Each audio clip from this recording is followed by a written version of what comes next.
Bonjour YouTube, bonjour tout le monde, ravi de vous retrouver. Nous allons voir comment utiliser le tableau croisé. Nous avons cette table-là, nous avons A, date, B, type, C, quantité et D, les couleurs. Donc l'extrait insertion, tableau croisé dynamique. On choisit une nouvelle feuille ou bien la feuille existante. Si on veut la feuille existante, on choisit la suivante, par exemple F1, on valide. Ici, on clique sur type et immédiatement jeter sur ligne. La même chose pour quantité, elle est ajoutée dans le champ des valeurs.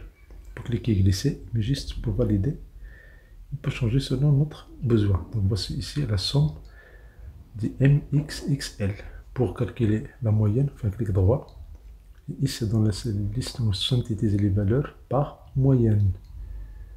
Immédiatement, nous allons avoir la moyenne de M et de X et de XL. On peut changer le format des nombres. Et ici le nombre des chiffres après la virgule. On peut par exemple mettre ici 0. Et voilà, nous avons la moyenne de type. Si on fait double-clic, on choisit max, on va avoir la valeur maximale. On fait double-clic, la même chose.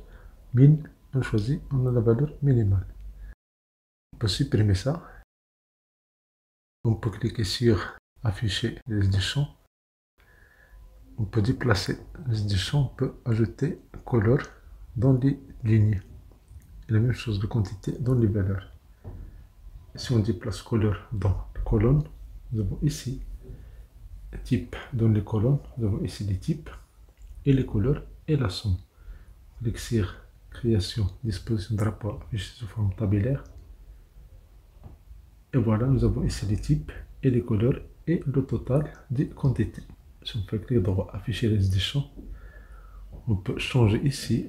On peut mettre par exemple couleur au début de colonne. Nous avons ces données-là. Sinon, si on met le couleur dans les lignes et puis les types, nous avons d'abord la couleur, puis le type, puis la somme des quantités. Et voilà, pour remplir, clique sur création, disposition, répétez toutes les étiquettes d'éléments. Pour remplir le vide de la colonne F. Nous allons F, G et le total dans la colonne H. Si on clique, on fait un clic droit, afficher, c'est la liste des champs. Et on déplace type d'abord, on a ici d'abord les types, puis les couleurs, puis la somme des quantités. Ici, les valeurs selon les dates. Insertion, tableau croisé dynamique. Si on valide les dates, on a ici, les dates sont groupées par année. On met les types dans les colonnes. Et dans le champ des valeurs, on met les quantités. Donc nous avons le total ici par année. Un clic droit, dissocier. Et voilà, nous avons les données de toutes les années. On fait clic droit, grouper.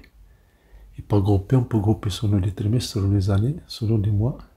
Et voilà, nous avons ici par année et par trimestre. Si on déplace date dans les colonnes en haut, nous avons ici les années, puis les trimestres. Ici, on met les dates dans les filtres.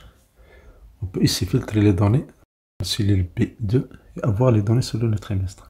Merci pour votre temps, merci de vous donner cette chaîne, merci d'activer les notifications pour recevoir les vidéos, c'est agréable.